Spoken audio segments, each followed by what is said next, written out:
गावावरती संपूर्ण म्हणजे त्यांच्यावरती कुठेतरी हे होतोय का 420 410 कोटी रुपये आता सामाजिक न्याय खात्याचे लाडक्या बहिणींना दिले जातात दर महिन्याला. याच्यावरती नाराजी सातत्यानं सामाजिक न्याय विभागाच्या मंत्र्यांनी सुद्धा घेतलेली आहे. सामाजिक न्याय मंत्री शिरसाट हा तसा मनाने सरळ माणूस आहे.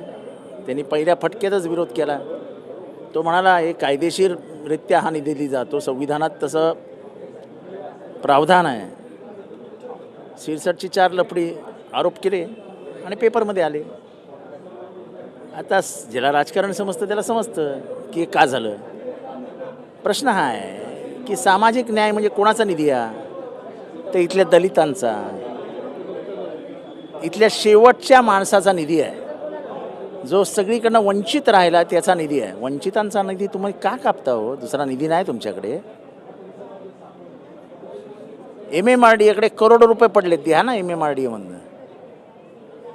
इरिगेशनचा निधी कापा ना, PWDचा निधी कापा ना. का तुम्ही सामाजिक न्याय, आदिवासी, OBC यांचाच निधी कापता? ज्या समाजाला सर्वाधिक गरज आहे त्यांचाच निधी तुम्हाला का कापायचा असतो? कारण का इथल्या दलित, शोषित, मागासवर्गीय यांच्याबद्दल प्रेमच नाही आहे सरकारला. सगळीकडनं ह्यांना मार बसेल अशी सोयच निवडणुका झाल्यावरती हे सरकार करत